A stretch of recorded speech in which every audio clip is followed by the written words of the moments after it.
సత్యము మిమ్మల్ని స్వతంత్రంగా చెప్పండి. సత్యము నన్ను అనాలి, సత్యము నన్ను స్వతంత్రంగా చేయాలి.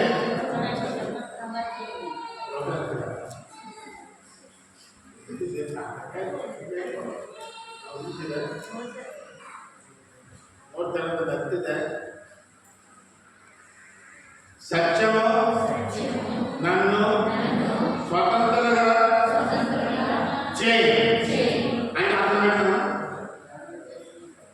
సత్యంలో స్వతంత్రంగా చేయాలి. సత్యం మాట్లాడుతుంటే సత్యం నీలో ఉంటే దేవుడిలో ఉన్నాడు.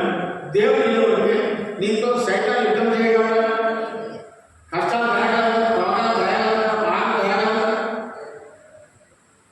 ఒకసారి మీటింగ్ వెళ్తున్నాను. సాయంత్రం గృహబోటం పెట్టాడు. నేను వైజాగ్లో ఉన్నాను. ఇప్పుడైతే జ్వరం వచ్చింది. వెళ్ళే పరిస్థితిలో ఉన్నాను. మామూలు అడ్డింది అలాగండి, ఒంట్లో బాగుంది లేదు, ఇది సైతాన్ తెచ్చే జ్వరం, వెళ్ళకుండా జాగ్రత్తది. నాకు ఆత్మీయంగా తెలిసిపోతుంది ఏ జ్వరం అయినా. లేచాను, ఆటో కట్టుకుని వెళ్ళాను. వాటిలో నిలబడ్డానంటే ఫుల్ ఆత్మ వచ్చింది. తప్ప జ్వరం చల్లబడ్డాడు. ఎందుకు పెట్టాడు? ప్రార్థన వెళ్ళకుండా చేయాలని చేశాడు. ఆ కుయింతలు ఆత్మ కలిగిన మనకు తెలుసు. ఇవాళ పొద్దున లేవడం చాలా లేటుగా చేశాడు. నీరసం అయినా దేవుడు మహాత్మ బట్టి ప్రభావం కృప తెచ్చిన అడిగినప్పుడు వెంటనే నరాల శక్తులు ఆయన శక్తిని పంపించి లేపాడు. కాబట్టి మీరు కూడా ఈ రోజు నుంచి సత్యం మాట్లాడడం నేర్చుకోండి. ఏం నేర్చుకోవాలి?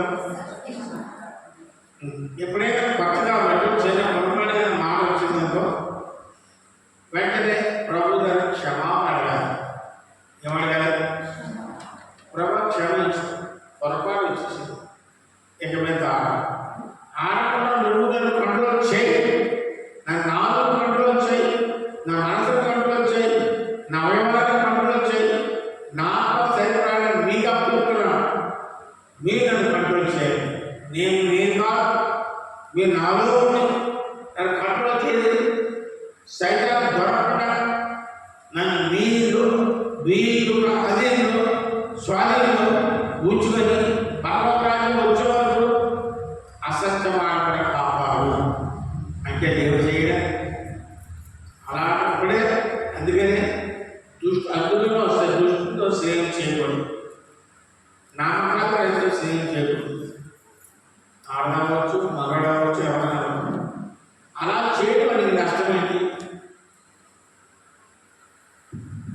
అవి నామకాలు నువ్వు స్నేహం చేస్తావు.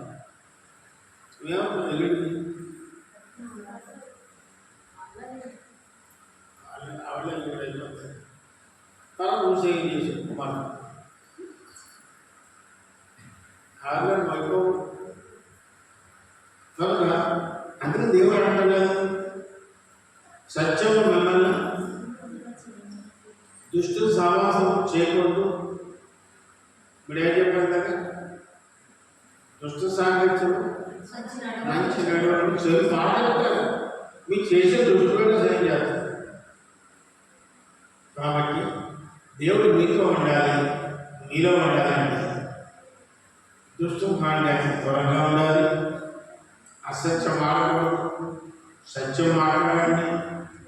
మరి ఇప్పుడు 40 సంవత్సరాలు అయింది, 3 సార్లు అబద్ధం ఆడాడంటే మరి దేవుడు ఉన్నాడని ఉన్నా కాబట్టి నేను కాలేదు.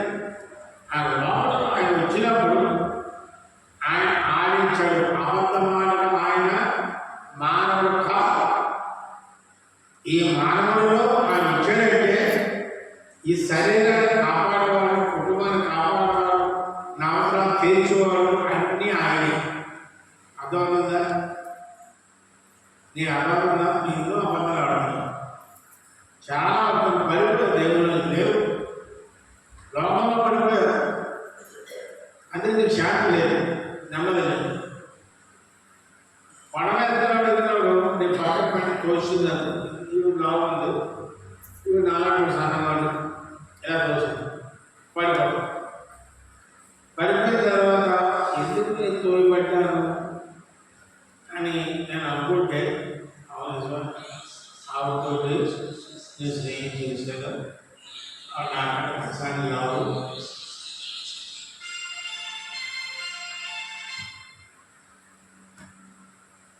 అందుచేత పడిపోయాను.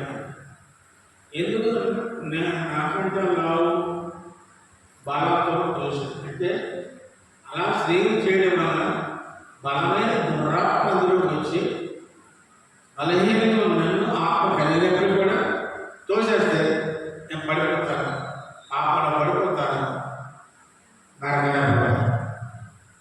అందుకని స్నేహితులు చేసినప్పుడు వాడు ఎటువంటి వాడు, ఆమె ఎటువంటిది. లోకస్తులాగా మాట ఇంటికి వస్తుందంటే నువ్వు ఆయన వెళ్ళకుండా ఉండి నువ్వు వస్తుందంటే వస్తున్నావంటే నిన్ను పడగొట్టి లాక్కని వెళ్ళిపోవడానికి చూస్తున్నాడు. అర్థమవుతుందా? లాక్కని వెళ్ళిపోవడానికి చూస్తున్నాడు. ఇలా సైతానికి అనేక విలువలు ఉన్నాయి. మరి దేవులారా మనం దేవుని ఆత్మని పొందమంటారు. అభిషేకం ఎవరైతే పొందామో మనం పడిపోవాలి. అభిషేకం పోతే పడిపోతుంది. కంప్యూటర్ ఎప్పుడు మాటలు ఎలాగా ఉన్నాయి, సగం ఎలాగా ఉన్నాయి, సగం ఎలాగా ఉన్నాయి. ఒకటి ఏమైందంటే సగం ఆగిపోయింది.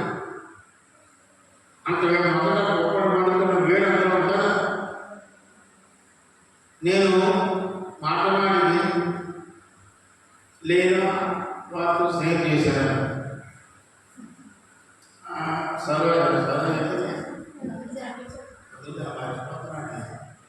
పనుల్లో స్నేహం చేశాను. కొద్ది రోజులు నేను ఏమైపోతాను,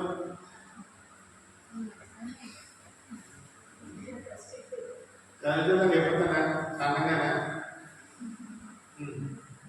అవసరాలుగా అయిపోతాను.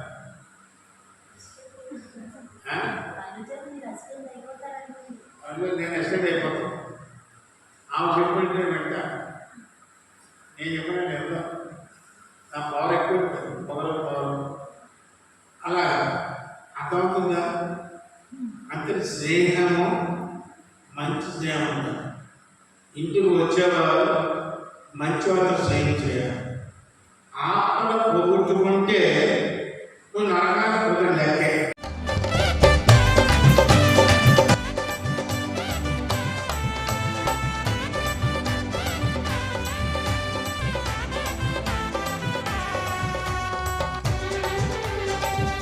దేవాని గొప్ప కార్యములను మదింతలచి స్తుతించెదం, నీ ఆశ్చర్య క్రియలను పాడి కీర్తించెదం.